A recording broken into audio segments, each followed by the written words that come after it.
Olá, meu amigo, minha amiga. Tudo bem com você? É muito bom ter a sua companhia no programa Teólogos. Aqui nós estudamos a palavra de Deus com tempo, com calma, com profundidade, para conhecer melhor o texto bíblico. Mas mais do que isso, é para aprender a fazer melhor a vontade do nosso Pai Celestial. Você pode ter informações sobre os nossos convidados, sobre o programa e algumas curiosidades acessando as redes sociais que aparecem aí na sua tela. Caso você queira se aprofundar em algum tema que foi apresentado aqui ou em algum outro tema bíblico, eu sugiro que você visite o site biblia.com.br. Você poderá solicitar material impresso para Novo Tempo ou poderá mesmo fazer um estudo bíblico online. biblia.com.br. No livro de Gálatas, capítulo 5, versículo 22, nós lemos: Mas o fruto do Espírito é amor, alegria, paz, longanimidade, benignidade, bondade, fidelidade, mansidão, domínio próprio. Uma das maiores dádivas de Deus ao ser humano é o perdão. Mas eu tenho uma pergunta a lhe fazer. O que acontece depois do perdão? No programa de hoje, vamos analisar, estudar os planos de Deus para a nossa vida depois do perdão. E vamos conhecer os recursos que Ele tem para que nós possuamos uma vida vitoriosa. Está começando o programa Teólogos.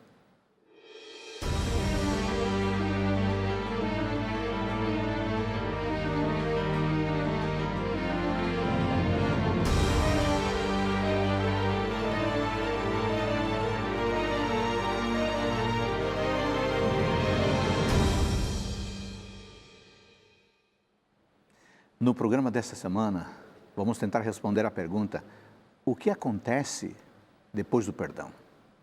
E talvez uma outra pergunta importante: qual o plano de Deus para que depois de sermos perdoados, tenhamos uma vida de vitória? Como você percebe, esse assunto é muito importante para a nossa caminhada como filhos e filhas de Deus. Para nos ajudarem a responder a esses questionamentos, eu tenho hoje dois convidados muito especiais e eu quero apresentá-los para vocês. Primeiramente, eu quero dar as boas-vindas ao pastor Emilson Reis. Pastor Emilson, muito obrigado por estar aqui conosco. Pastor, você leciona, você professor de teologia em qual seminário? No NASP, Faculdade de Teologia do NASP, Campus Engenheiro Coelho. Muito bem. E você, na teologia nós temos a área bíblica, temos a área aplicada, histórica. Qual a sua área de atuação no NASP? A principal é a teologia aplicada. Muito bem, teologia aplicada. Você também atuou durante muitos anos como diretor do seminário, então tem uma experiência de administração. Né? Qual é o número de alunos que nós temos hoje no NASP? Atualmente nós temos em teologia cerca de 430 alunos nos 4 anos, né? Isso da graduação, né? Da graduação somente. Depois temos programas de pós-graduação, nós temos também um mestrado não oficial, um doutorado não oficial, e temos aí ao redor de 15 cursos diferentes de graduação lá naquele campus, né? São cerca de 6 mil alunos somente ali. Somente? Se envolver o NASP Tricamp, são cerca de 18 mil alunos. É uma instituição bem grande. Pastor Emilson, você fez uma graduação em teologia, fez um mestrado. No seu doutorado, o que você pesquisou, o que você escreveu na sua tese? Bem, quando eu fiz doutorado, eu escolhi um assunto que pudesse me servir para toda a vida e um assunto que me fosse útil e útil a outros também. Então, eu escolhi trabalhar com o tema da ira de Deus. Quando a gente lê a Bíblia, frequentemente aparecem citações, textos sobre a ira, o juízo, o castigo. E eu queria saber como isso se relaciona com o amor de Deus, com o seu plano da salvação. Então, me aprofundei nesse aspecto. Que interessante. Pastor Emilson, obrigado por sua presença conosco. O nosso outro convidado é o professor pastor Marcelo Dias. Marcelo, muito obrigado por estar aqui conosco. Você também é professor de teologia no NASP, é isso mesmo? Isso, no mesmo campus, a gente trabalha junto. E a sua área de atuação também é teologia aplicada? Teologia aplicada, ênfase em missiologia. Missiologia. Então, você fez uma graduação em teologia, fez um mestrado na área e o seu doutorado focou especificamente em que tópico? Então, na área de missiologia, né? E a tese foi em função uma análise dos métodos de missão que a Igreja Adventista utilizou no Brasil, a partir da perspectiva do que nós deveríamos ser como um movimento missionário, né? No NASP, no campus Engenheiro Coelho, você está vinculado ao núcleo de missões, não é isso? Dê-nos algumas informações sobre isso. Sim, o NASP tem um núcleo de missão para promover exatamente essa experiência entre os alunos da Faculdade de Teologia, mas também dos outros cursos. Isso se dá primariamente através de projetos missionários em vários países. Hoje o portfólio regular compreende aí uns 10 países em vários continentes. E nas férias os alunos têm chance de participar desses projetos. São projetos curtos, de 10 a 20 dias normalmente. E ali ter um primeiro contato, se apaixonar por essa possibilidade de ministério e missão em outros lugares, né, outras regiões. Se alguma pessoa que está nos acompanhando quiser ter mais informações, que site a gente pode recomendar? O site do Núcleo de Missão está dentro do site do NASP. Ah, ok. Então, o endereço, eu acho que é interessante a gente passar. Sim, por favor. www.unasp.ec.edu.br. Esse é o regular, /Núcleo de Missão. Isso. Chega lá no nosso site e tem muitas informações sobre os projetos que vêm pela frente. Interessante. Muito bem. O nosso tema de hoje é intitulado Depois do Perdão. Vamos tratar da caminhada que ocorre envolvendo o Espírito Santo, envolvendo a natureza humana e o fruto do Espírito. Pastor Emilson, o Espírito Santo é fundamental na vida antes do perdão, claro, mas ele é fundamental na vida depois do perdão. E por quê? Sim. Para nós cristãos, o perdão é algo muito importante, porque quando nós vamos a Jesus pela primeira vez, quando entendemos quem Ele é e o que Ele fez por nós e o aceitamos, esse movimento de direção a Jesus só aconteceu porque primeiro o Espírito Santo nos impeliu. Ele que tocou em nosso coração, trabalhou conosco antes. E quando vamos a Cristo, então, e pela primeira vez confessamos nossos pecados a Ele, nós somos totalmente perdoados. Sim. Não importa quantos nem quais pecados tenhamos cometido.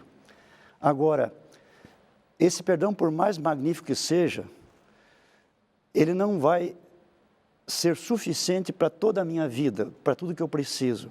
Porque se eu sou perdoado e eu continuo a mesma pessoa que eu sempre fui, eu volto a repetir as mesmas coisas. Então não basta ser perdoado. Eu preciso ser transformado e receber sabedoria e força para ter uma vida diferente. E aí é que entra a operação do Espírito Santo na vida da pessoa. E, na verdade, quando a gente aceita Jesus, começa uma nova caminhada, que nós cristãos chamamos, e a Bíblia também, de santificação. Sim. E essa caminhada, ela é sempre uma caminhada com a nossa mão segurando a mão do Espírito Santo. Ele vai operar em nossa vida, de fato vai até entrar em nós e vai nos permitir ter uma vida de obediência como Deus planejou. Ok, o Espírito Santo então é fundamental na vida pós-perdão. Podemos dizer que o Espírito Santo possui personalidade para que seja capaz de operar esse tipo de trabalho em nossa vida? Sim, basicamente desde o início do cristianismo, quando os cristãos estudam sobre o Espírito Santo, tem havido duas ideias básicas. Um grupo de cristãos tem olhado para o Espírito Santo e pensado que ele é apenas uma energia, é apenas uma força. E outros cristãos têm visto como ele sendo uma pessoa.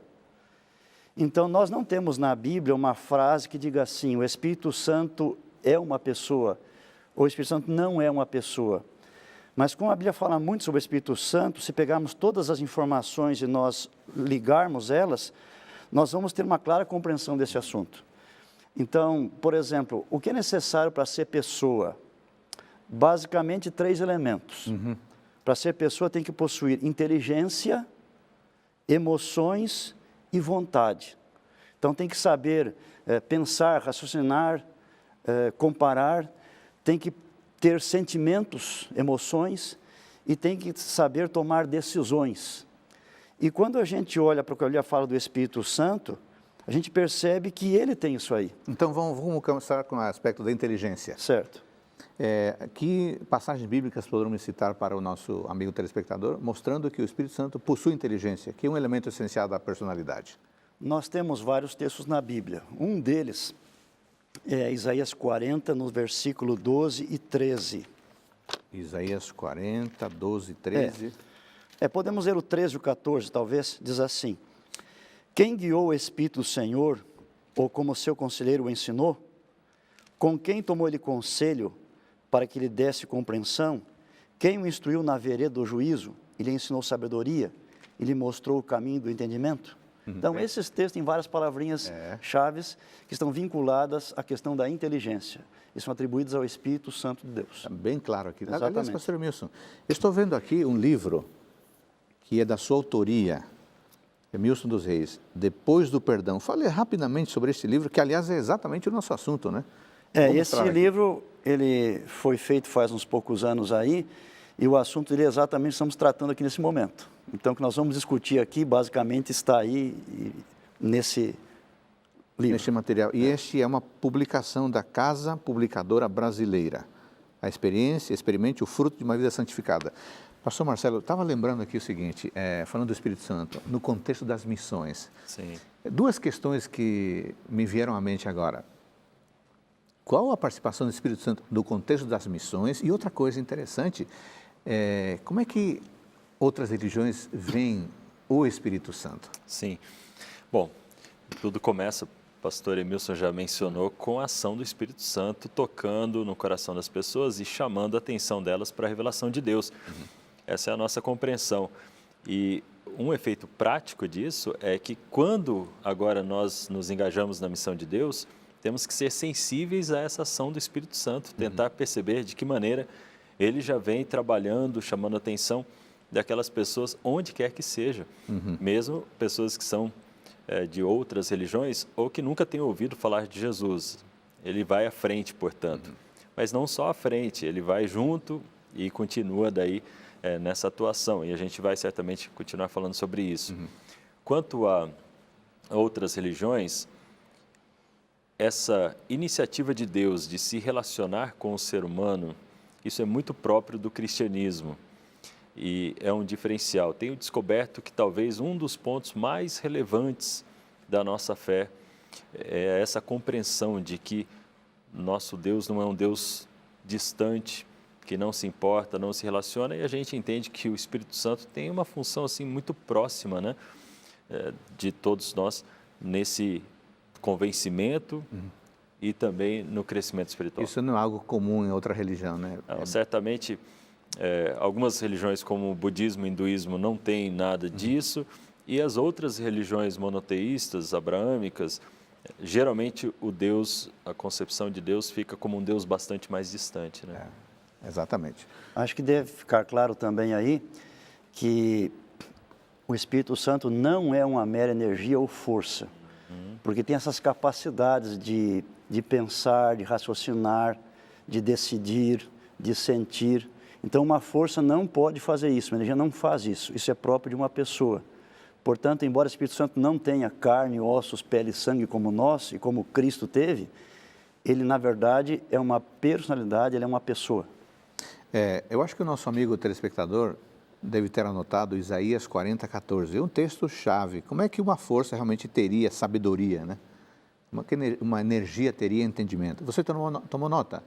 Isaías 40, 14. Há textos que falam, por exemplo, que ele tem alegria, que ele pode ficar triste, que ele ama. Aí nós vamos para a questão do sentimento, das emoções, sim, né? Sim, exatamente. Podemos mencionar que texto em relação a isso, pastor Emilson? Falando das emoções do Espírito Santo.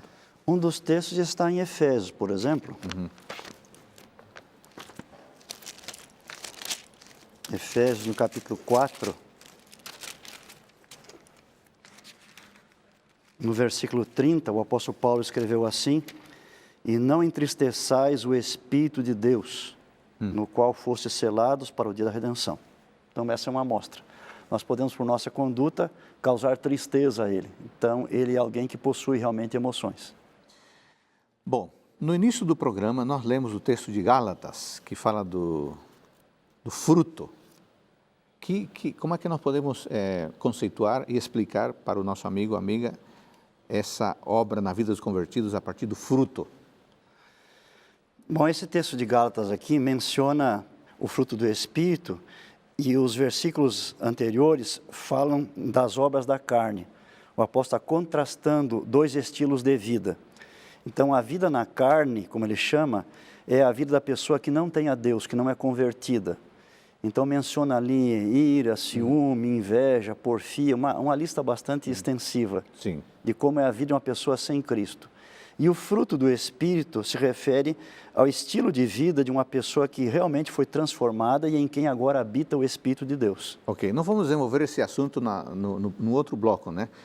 Mas eu queria que o senhor aprofundasse agora um pouquinho.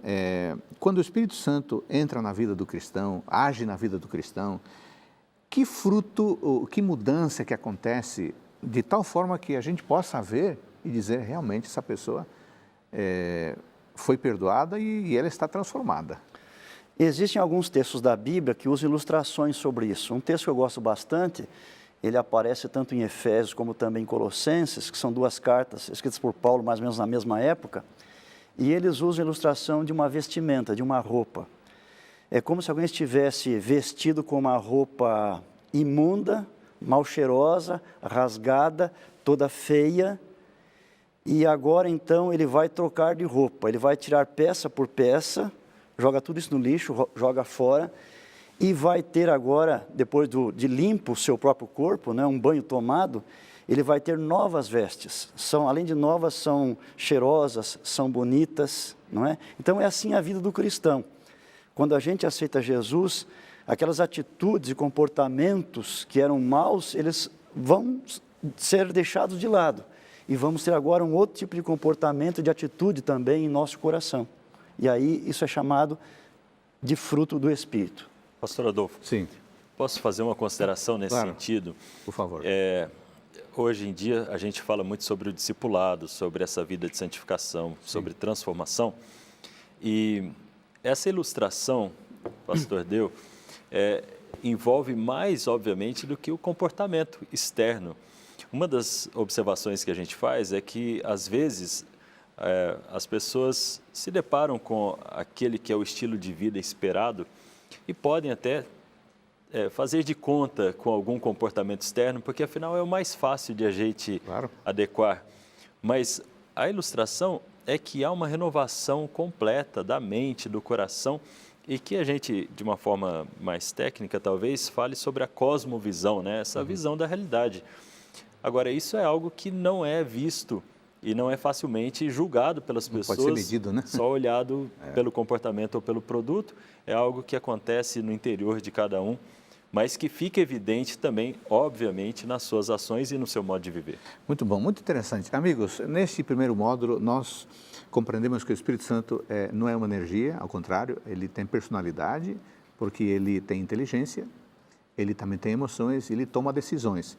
E nós vimos que uma pessoa que é transformada e influenciada pelo Espírito Santo, ela de fato vive uma nova vida. No próximo bloco, vamos tratar da natureza humana nesse tema que é o que acontece depois do perdão. Voltamos num instante.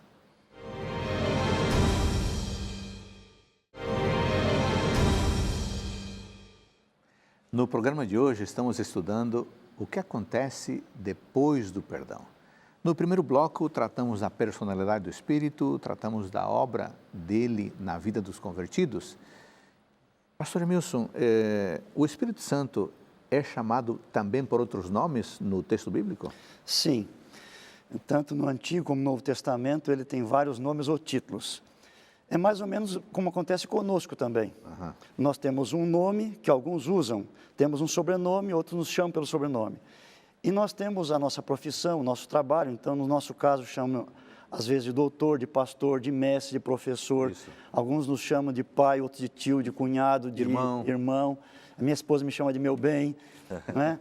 Então, depende do contexto, fica bem usar um nome ou um título ou outro. Claro. A mesma coisa na Bíblia, conforme o enfoque está acontecendo, vai chamar ele de Espírito somente, outras vezes Espírito Santo, Espírito de Deus, Espírito de Cristo. Espírito de Jesus Cristo, Espírito da Verdade, Consolador e outros nomes mais, mas é sempre apenas um e o mesmo Espírito. Isso é bom saber, né? Então, a pessoa, quando está lendo a Bíblia, ela precisa estar atenta para identificar, Ok, né? ok. Muito bem. Pastor Marcelo, eu estava pensando aqui, e até conversamos um pouco no intervalo, uma pessoa está disposta a ir para a missão e quer encarar os desafios e colocar a serviço o seu talento e vai fazer coisas como aventura. Não haveria um risco de negligenciar a orientação do Espírito na missão? Sem dúvida, né? Quando a gente olha, por exemplo, o claro relato bíblico no livro de Atos, percebe-se que quase todos os passos ali são dados sob a orientação do Espírito, né? Sempre ouvindo a voz, o Espírito, às vezes, de uma maneira muito direta, conduzindo as pessoas até aquelas que precisam ouvir sobre Cristo e assim por diante. Então, hoje não é diferente. E quando a gente fala de missão, podemos falar do contexto local, como podemos falar de países lá do outro lado do mundo, né? Eu acho que o princípio e o ensinamento bíblico permanece. A sensibilidade à atuação do Espírito Santo, essencial na missão. Muito interessante. Pastor Emilson, como parte da natureza humana, nós fomos afetados profundamente pelo pecado. Podemos chamar de vírus do pecado. O que seria isso? Esse, a meu ver, é um dos principais temas da Bíblia. E parece que não são muitas pessoas que entendem o que significa pecado. Parece que pecado é uma coisa fácil de entender, mas pecado não é só ato, pecado pode ser atitude também. Atitudes são disposições do nosso coração. Elas podem virar ato ou não. Por exemplo, ter orgulho, inveja, ciúme, vaidade, ódio, coisas do coração. No Sermão da Montanha, Cristo disse que isto também já é pecado quando abrigado por nós. Não é pecado ser tentado em relação a isso, mas é pecado abrigar isso no coração. Mas pecado é mais do que ato e atitude, pecado é natureza. Então, nós não somos pecadores porque nós cometemos este ou aquele ato, porque temos esta ou aquela atitude. Somos pecadores porque nós já nascemos assim, nós já herdamos de Adão. Nós, quando nascemos, temos dentro de nós uma força que puxa para baixo. E na linguagem atual, como eu disse, uma ilustração é o vírus. Nós temos um vírus. A gente quer ser melhor, ser mais puro, mais santo, mais obediente, uma melhor pessoa, mas tem dentro de nós uma força que está puxando para baixo. Sim. Então, na Bíblia, esse pecado é especialmente isso. E na carta de Paulo aos Romanos, ele fala muito sobre esse assunto. Ele diz que nós somos escravos do pecado, fazemos o que o pecado manda, e mais do que isso, ele diz que o pecado habita em nós, é uma coisa que tem dentro de nós. Quer dizer, pastor Emilson, que quando eu recebo o perdão de Deus, a minha natureza não muda, eu continuo tendo o pecado como natureza, né? Como natureza. Nós dizemos assim, as pessoas que não são convertidas, eles têm uma natureza pecadora. A pessoa convertida, ela vai ter duas naturezas. Ela tem a pecadora com ela ainda, mas também recebeu agora a habitação do Espírito nela, que produz uma nova natureza. Então nós temos um conflito de fato interno. E Paulo, em Gálatas 5, ele fala sobre isso, a luta entre a carne e o Espírito. Uma parte de nós que é uma coisa que não é boa, e a outra parte, porque está controlada pelo Espírito, nos aponta para o caminho do bem, que é outra. Então esse é um conflito que nós cristãos passamos por ele continuamente. Pastor Adolfo, acho que às vezes, de novo, no dia a dia, até por outras referências, a gente às vezes quer pensar na religião e nesse contato, na experiência da conversão, como algo meio mágico, onde de um dia para o outro você muda tudo e tudo acontece. Às vezes a pessoa relaciona isso até com a cerimônia do batismo ou com qualquer outra experiência, né? Mas eu acho que ensinamento bíblico, como o pastor Emilson está nos ensinando também, é algo que nos leva a uma trajetória e algo contínuo de luta, de convívio entre essas duas realidades, mesmo após aceitar Jesus na nossa vida. Eu, quando falo sobre esse assunto, pastores, eu uso uma ilustração simples de um livro, pode ser a Bíblia mesmo. Então, se eu soltar esse livro aqui, o que vai acontecer? Ele vai cair. Por quê? Porque tem uma força que está puxando ele para baixo. Sim. Eu não consigo ver essa força, nem apalpar e pegar, mas se eu soltar, ele vai cair. Claro. Agora, observe, o livro está caindo? Está subindo. E por que ele está subindo? Aquela força que puxa para baixo deixou de atuar? Não. Mas por que ele sobe? Porque uma outra força entrou em ação, tomou, e agora, enquanto estiver na mão, nessa mão que é a outra força, ele está subindo. Então, isso ilustra a vida do cristão. A pessoa que não tem a Deus, ele está em queda livre, ele vai de mal a pior, diz a Bíblia. Mas em algum momento dessa trajetória, Deus agiu, ele foi pego pela mão de Deus. E agora, enquanto estiver nessa mão, ele vai subir.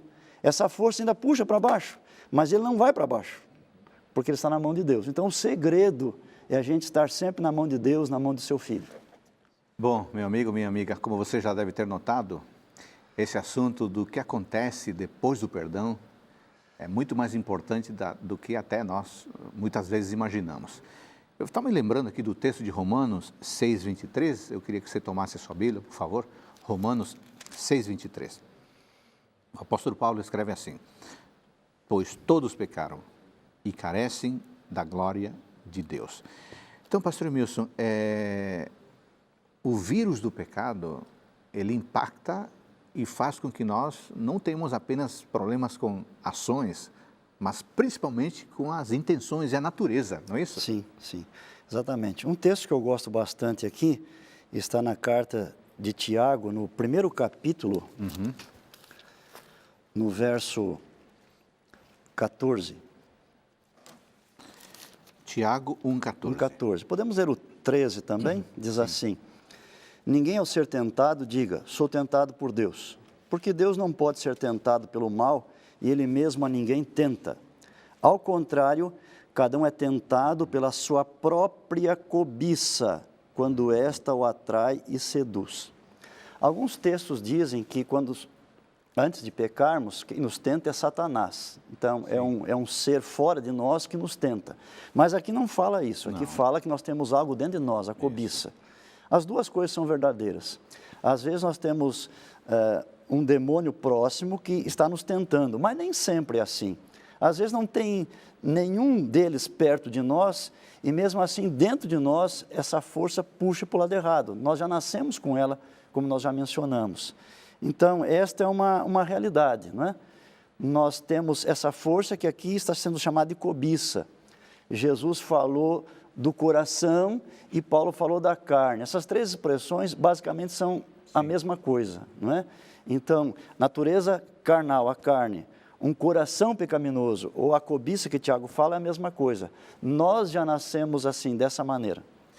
Interessante. Pastor Marcelo, acho que esse assunto do vírus do pecado ficou muito claro para nós. Qual que seria o antivírus?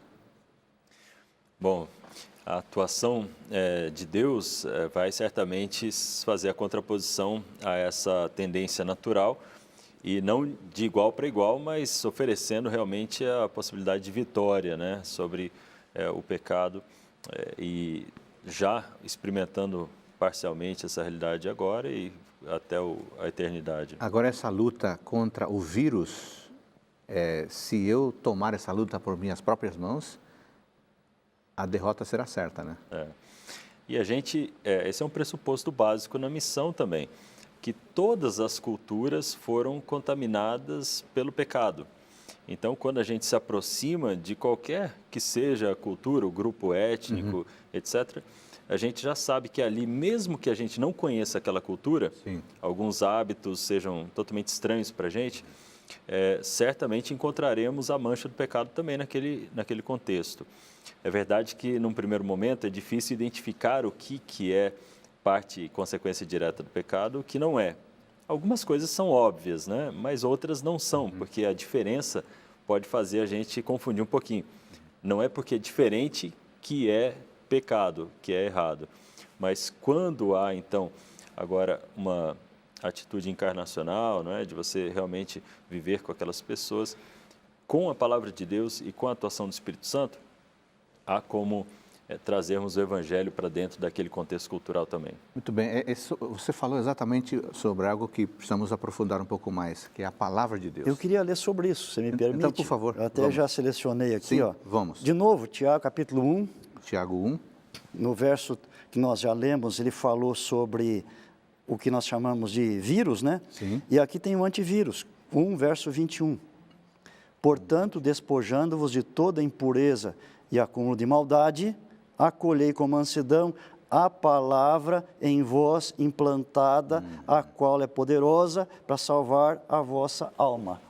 Então, Deus vem a nós que estamos com o vírus implantar um antivírus, é a sua palavra, logicamente conduzida pelo Espírito de Deus, e essa palavra vai apresentar a Cristo, o Filho de Deus. Aí está o antivírus que precisamos. Então, nós cristãos somos pessoas que possuem um vírus, mas nós temos um antivírus. Esse antivírus, ele não elimina ali o vírus, mas ele mantém sob controle. Vai ter um dia no futuro que Deus vai tirar o vírus da gente. Será na ocasião da volta de Jesus. Sim. Mas até lá, nós continuamos com o vírus e com o antivírus.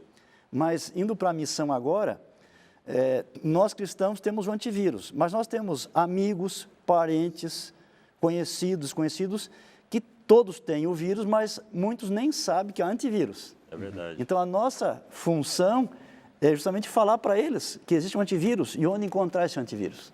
É isso. E daí o que acontece?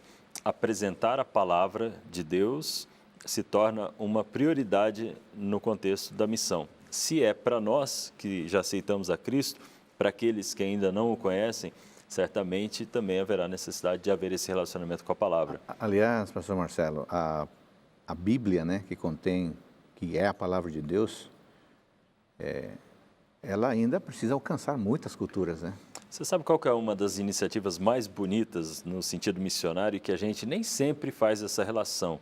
A gente pensa mais nas viagens, nessa aventura, como a gente já mencionou, mas eu percebo que a tradução da palavra de Deus para línguas, dialetos que ainda não têm, às vezes, nenhuma porção, às vezes só pequenas porções, talvez seja um ministério dos mais importantes, a partir dessa perspectiva de que o nosso papel na missão tem a prioridade de levar Agora, a palavra. esse processo de tradução, me veio uma curiosidade, nesse processo de tradução, para colocar a palavra de Deus na cultura que não a possui, é interessante e importante que a pessoa compreenda um pouco a cultura para verter na língua original, na língua própria? Sem dúvida, né?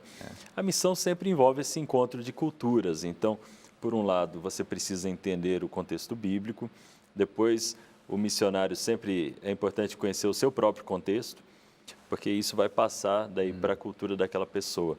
A tradução é um processo de contextualização, em última instância, né? Você vai utilizar aquela linguagem com seus sinais, com seus significados, para transmitir uma mensagem já conhecida em outro contexto. Mas acho que vale a pena ressaltar isso, que seja qual for o projeto, às vezes a gente começa com alguma área de saúde, alguma coisa de educação, a gente vai construindo as pontes, mas não podemos perder de vista que sempre queremos apresentar a palavra de Deus para aquelas pessoas. Interessante. Nós estamos caminhando para o fim do bloco. Pastor Emilson, me veio uma questão aqui. Quer dizer que se não houver a palavra de Deus, sem chance de atacar o vírus? Exatamente. Só tem um modo de você ficar livre do vírus. É mediante a obra de Deus. Então, no momento, você recebe um antivírus e um dia, na volta de Jesus, aquele vírus é tirado completamente de você. Podemos dizer para o nosso amigo telespectador, então, que um elemento essencial da vida cristã é começar o dia em contato com a palavra de Deus. Certamente, né? certamente. Muito bem. Nesse segundo bloco, nós estudamos a respeito da natureza humana, que é pecaminosa, o vírus do pecado entrou em nós, e isso é muito mais do que ações equivocadas. Está em nós, infelizmente, fazermos o mal. Mas também nós descobrimos que o antivírus é a palavra de Deus. E quem traz a palavra à nossa vida com seu significado profundo é o Espírito Santo. No próximo bloco vamos falar do fruto do Espírito e dos planos que Deus tem para que nós possamos ter acesso e desfrutar de uma vida de vitórias. Voltamos num instante com o programa Teólogos.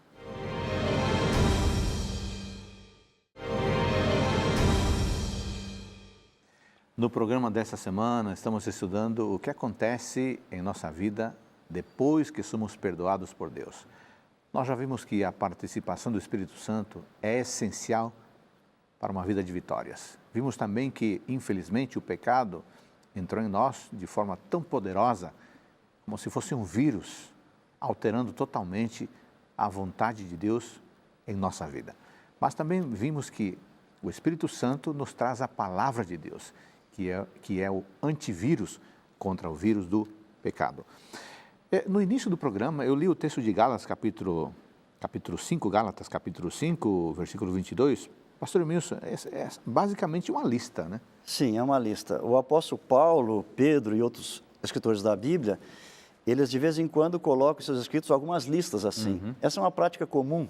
A gente sabe que naquela antiguidade acontecia entre os judeus e entre pagãos também esse costume, Sim. que para educar crianças e jovens, tanto os pais como educadores usavam listas, 2 listas basicamente. Sim.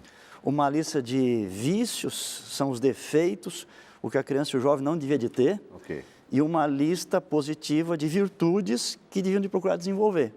Então, na Bíblia, frequentemente aparece isso. Né? E aqui em Gálatas, nós temos esse caso, porque no verso 21, 19 a 21, temos uma lista grande, que ele chamou aqui de obras da carne, Sim. aquilo que o cristão não deve ter na sua vida, e no verso 22 e 23 é uma outra lista que é daquilo que é positivo, que precisamos desenvolver em nossa experiência com Cristo. Muito bem. Agora, esse desenvolvimento requer o esforço humano apenas ou onde que Deus entra nesse processo? Essa é uma questão interessante, porque nós sabemos que somos salvos unicamente pela graça de Deus. Sim. Por exemplo, Efésios 2, versos 8, diz assim, que pela graça sois salvos mediante a fé, isso não vem de vós, é um dom de Deus. Isso. E a palavra dom, tanto aqui em português como lá no grego, significa presente. Salvação é um presente que Deus dá e vem unicamente pela graça. Isso é uma verdade. E o indivíduo que mais falou sobre graça na Bíblia foi o apóstolo Paulo. Mas acontece também que muitas pessoas acham que porque a graça na vida cristã não faz parte de nenhum esforço. Isso não é verdade. O antônimo de graça não é esforço, é merecimento. A graça não anula o esforço. Só que o esforço que nós precisamos de ter como cristãos não é para sermos perdoados e salvos. Isso já aconteceu porque Deus comprou a salvação e nos ofereceu como presente. Claro. Mas depois que nós somos salvos, o Espírito habita em nós e vai mudando nossa vida, como nós já vimos, e vai atuando, mas nós temos que tomar a sua força e temos que usá-la. É uma atuação, então, através de nós, não só fora de nós, mas através de nós. Numa outra carta diz assim, tudo posso naquele que me fortalece. Então, eu posso porque ele me fortalece, a força vem dele, mas há um esforço. E assim como Paulo é o indivíduo que mais falou sobre graça, ele é o que mais falou sobre esforço também. Nas suas cartas, muitos textos falam do esforço dele, ele diz, eu me esforço, e diz assim, esforçai-vos também. Sim. Então, o que acontece? Para ser perdoado, eu não preciso ter esforço nenhum, para ser justificado. É Deus quem faz. É Deus que faz. Mas para ser, o que está na lista aqui, ó, amoroso, paciente, bondoso, perseverante, Fiel, manso, fiel, aí isso não acontece num instante. Isso leva a vida toda, é a tal da santificação. E isso vem com a minha participação ativa, com a força que Deus está me dando cada dia por meio do Espírito Santo. Eu faço parte ativa do processo. Exatamente. Né? Professor Marcelo, eu estava pensando aqui, esta é a lista bíblica, né, do cristianismo. Mas haveria algo parecido nas religiões que lembrasse lista de virtudes, algo assim? É interessante que esse é o aspecto ético do cristianismo e a gente está discutindo a origem dele e o destino. Mas, recentemente, outras religiões, principalmente orientais, têm despertado em algumas pessoas o interesse pelo seu aspecto ético também, em outras palavras, pelos seus valores, não é? E a gente enxerga isso claramente no hinduísmo, no budismo, em algumas dessas religiões. Quando você se depara com as pessoas que vivem nesse contexto, realmente esses valores são nutridos e elas buscam viver, é importante para aquela sociedade. Mas a gente também nota que existe uma diferença crucial aí. Esses valores não vêm conectados como o fruto de um relacionamento com Deus. E um relacionamento com Deus que se coloca dessa maneira, como a gente tem descrito aqui, num relacionamento pessoal com o Espírito Santo. E isso muda a perspectiva. Isso, então, seria mais fruto do esforço pessoal, unicamente? Puramente esforço pessoal, que eventualmente cai num certo legalismo ou numa certa salvação pelas obras e que vai cair também naquela frustração de não se conseguir cumprir. E assim você vai vendo os desdobramentos naquele contexto. Então, eu quero sugerir que a maneira como a Bíblia explica e como nós entendemos na fé cristã é superior a essas outras, ela tem algo a acrescentar nesses outros sistemas. É lógico que é importante que haja coerência na nossa vida. Às vezes o contraste se faz porque a gente admira esses valores nessas outras pessoas, né, seguidores de outras religiões, e às vezes a gente mesmo se depara com a falta de coerência na nossa vida. Então, aqui um alerta para que nós realmente vivamos essa experiência de forma autêntica. Pastor Milson, voltando ao tema do fruto e dos dons do Espírito, vamos explorá-los um pouquinho mais e explicar para o nosso amigo que nos acompanha o que seria isso? Frutos e dons do Espírito.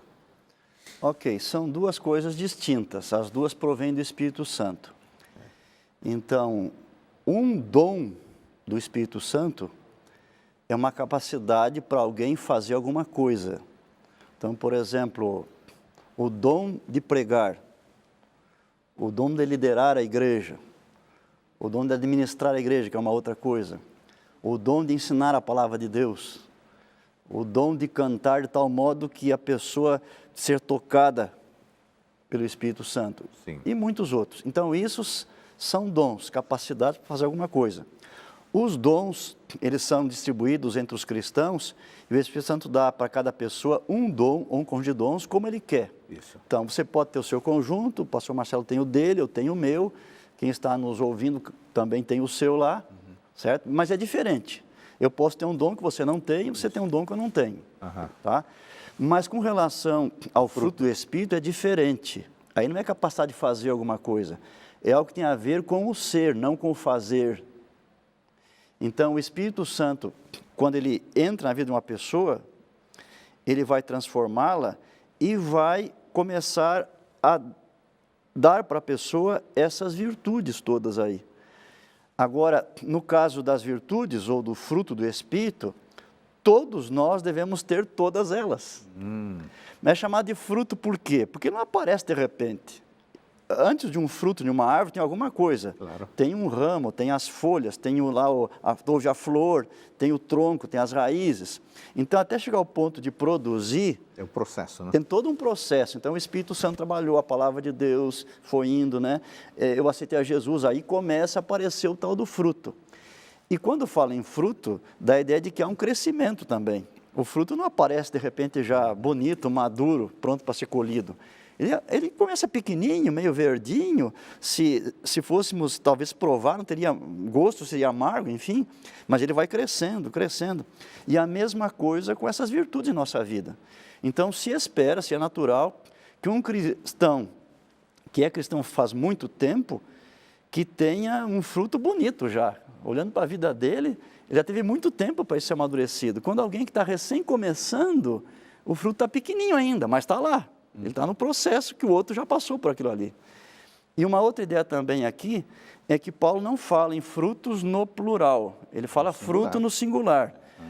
Então, para nós é fácil entender, porque nós vivemos num país onde há muito cítrico. Pega uma laranja, por exemplo. Laranja é uma fruta, mas tem vários gomos. Então, cada virtude é um gomo desse fruto aqui. E num fruto, nós não temos assim os gomos crescendo diferente dos outros, eles crescem em harmonia ao mesmo tempo. E assim também deve ser na vida do cristão. eu cresço em alegria, em paz, em amor, em paciência, em fidelidade, tudo ao mesmo tempo, vai indo. Mas sempre há espaço para um crescimento. Muito Sr. bem. Adolfo, Sim. uma última observação, quem sabe aqui. Parece que, por uma questão didática, Sim. a maneira como os dons são apresentados nessa lista, e de novo, didaticamente só falando, você tem, são 9 características do fruto, do fruto, e são divididos, quem sabe, em 3 partes, né? Você tem o amor, alegria e paz, que tem a ver com a essência de todo esse desenvolvimento, talvez aspectos que vêm diretamente de Deus e que são um retorno nesse relacionamento. Depois, longanimidade, benignidade e bondade, parece que estão mais relacionados, quem sabe, e expressos para o próximo. E, finalmente, a fidelidade, a mansidão, o domínio próprio, talvez mais a ver com o meu crescimento individual. É interessante essa... E vai nessa estrutura. crescente. Eu queria falar aqui com o nosso amigo telespectador, a pessoa que nos acompanha nesse instante. Vale a pena a gente recapitular uma informação preciosa que nós recebemos até agora aqui. Às vezes há uma confusão que o pastor Milson mencionou a respeito de dom, ou dons e fruto. Então, eu queria que você tomasse esse caderno que você tem utilizado para tomar nota e você anotasse o seguinte: o fruto é algo que tem que ver com o ser e o dom é algo que tem que ver com o fazer, com realizar. O fruto é algo seu, próprio. E esta lista que o pastor Marcelo acabou de mencionar e dividir em 3 possíveis seções, o fruto é algo que todos devem possuir, não é isso? Sim. No entanto, os dons, cada um tem o seu. E um outro detalhe interessante também é que a marca de um cristão realmente maduro, comprometido totalmente com Deus, não é ter este ou aquele dom, mas ter o fruto do Espírito. Exatamente. Agora, amigos, é provável que muitas pessoas estejam pensando agora, né? Quer dizer, sobre a importância do fruto. Como é que uma pessoa faz para fazer essa autoavaliação e perceber se está crescendo no cultivo do fruto do Espírito? Bom, em primeiro lugar, eu acho que a melhor pessoa para saber disso é a própria pessoa, apesar de que as que estão ao nosso redor também podem ajudar a gente, inclusive a nossa congregação, os nossos irmãos na igreja, não é? Mas, certamente que nós conhecemos melhor o nosso processo e o que vai dentro do nosso ser. Uma pergunta que, às vezes, é simples, mas talvez um começo, e eu acho que o pastor Emilson já mencionou alguma coisa sobre isso anteriormente, é o seguinte: houve mudança? Você hoje se considera mais próximo de Cristo do que ontem? Ou, quem sabe, nos seus anos de igreja, de cristianismo, você hoje sente que é mais maduro?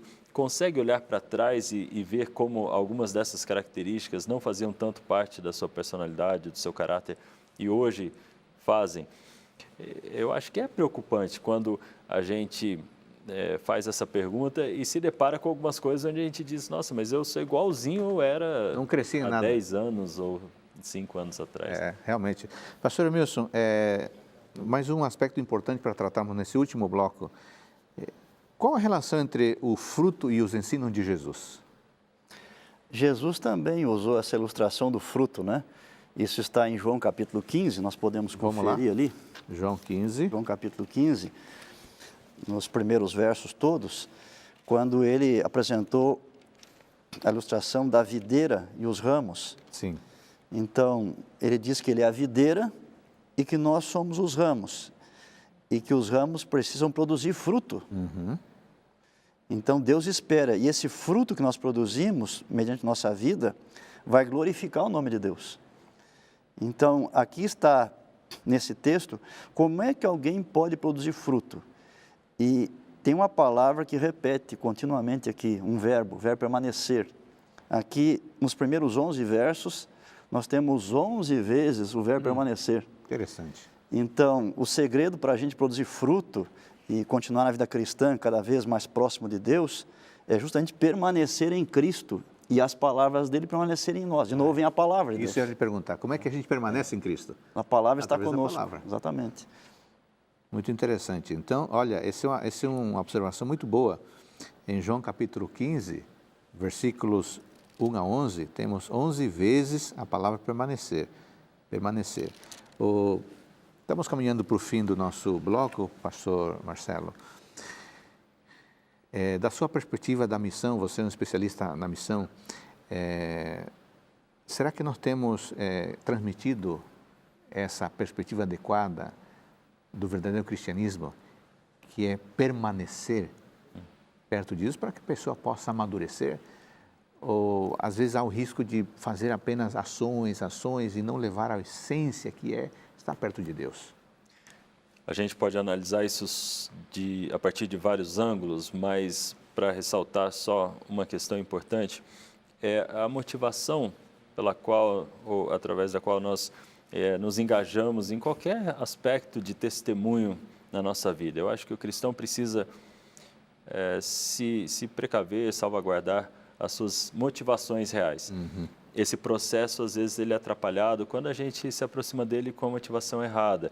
Então, às vezes, atropelamos o processo, não estamos atentos ao Espírito Santo, não levamos em conta a palavra de Deus como uma prioridade nesse processo, estamos voltados para os nossos próprios interesses, né?